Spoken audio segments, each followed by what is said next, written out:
नमस्कार। Book audio में आपका बहुत बहुत स्वागत है और अभी आप सुन रहे हैं अशोक मानव की पुस्तक विश्व गुरु भारत, मेरे यानी ब्रिजेश के साथ। भाग 1, जीवन का अविनाशी सत्य। बच्चे को माता पिता स्कूल भेजते हैं कि वो पढ़ लिख कर योग्य बने और जीवन सार्थक करे, क्योंकि गुरु के बिना ज्ञान नहीं होता और ज्ञान बिना जीवन का कोई मोल नहीं। ज्ञान में दक्ष डिग्रीधारी युवा बनकर जब वह समाज में प्रवेश करता है तो उसके सामने पारिवारिक दायित्वों के साथ ही धन के उपार्जन और विवाह की चुनौतियां आती हैं, जिनका सामना करने की क्षमता शिक्षा के द्वारा अर्जित आत्मविश्वास से उसे प्राप्त होती है। उसके आगे दायित्वों का बढ़ता क्षेत्र व्यक्तिगत, सामाजिक और राष्ट्रीय परिवेश के चिंतन तक पहुंच जाता है। जीवन संघर्षों से भरी अनवरत यात्रा है, जिसमें आने वाले रुकावटों में सबसे बड़ी बाधा निजी राग द्वेष, अहंकार, स्वार्थ और पूर्वाग्रह आदि है।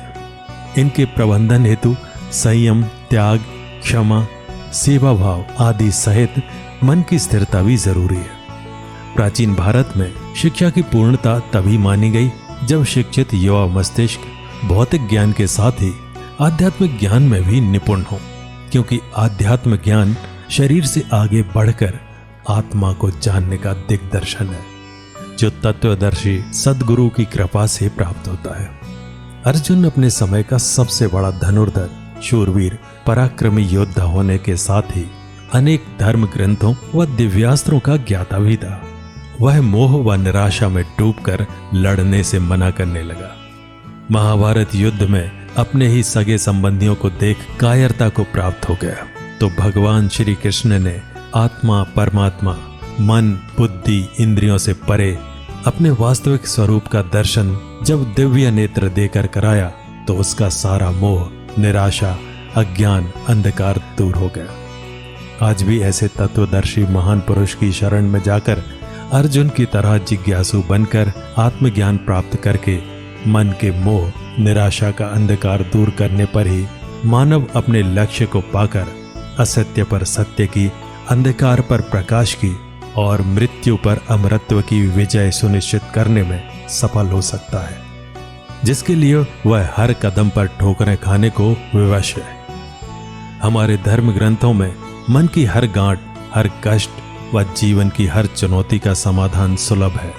योगेश्वर श्री कृष्ण से पहले भी मन की बाधाओं को पार करने वाले ज्ञान के दाता संत महापुरुष जैसे मुनि वशिष्ठ, महर्षि अगस्त्य व भगवान राम विद्यमान थे। उनके बाद भी महर्षि वेदव्यास, शुकदेव मुनि, ऋषि वैशंपायन थे और इस युग में भी भगवान महावीर, भगवान बुद्ध, गुरु नानक देव जी, कबीरदास, संत रविदास, स्वामी विवेकानंद आदि ज्ञानदाता अवतरित हुए। अतः मानव को विश्वास होना चाहिए कि ऐसा कोई समय नहीं था जब धरती पर आत्मज्ञान के दाता सत्पुरुष ना रहे हों। मानव अपने नश्वर जीवन में सत्य से अक्सर भयभीत होता है, क्योंकि वह अपने वास्तविक अविनाशी स्वरूप को नहीं जानता, जिसे जानने के लिए हर युग युगांतर में तत्वज्ञानी गुरु की खोज की गई। गगन मंडल के बीच में तहां झलके नूर, निगुरा महल न पावई, पहुंचेगा गुरुपुर। नूरे ओढ़न, नूरे डासन, नूरे कासिर ज्ञान, कहे कबीर सुनो भई साधो, सतगुरु नूर तमाम।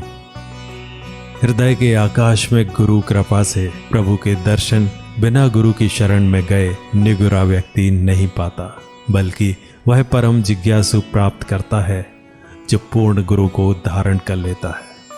अभ्यास करते हुए साधक को ध्यान में सर्वत्र उस प्रकाश के दर्शन होते हैं। इस आध्यात्म तत्व का अनुभव इस मानव जीवन में ही संभव है, अन्य योनियों में नहीं। मानव को जब तक आध्यात्म ज्ञान के द्वारा जीवन के अविनाशी सत्य का बोध नहीं होता, तब तक वह अपने शरीर को ही सब कुछ मानता है, पर यह नहीं जानता कि शरीर नाशवान है। पर आत्मा, जो उसका वास्तविक अविनाशी सत्य है, वह अजर, अमर, अविनाशी है, जिसे वह तत्वज्ञानी गुरु की कृपा से अपने हृदय में जानकर सभी दुखों से दूर होकर पूर्ण आनंदमय हो सकता है।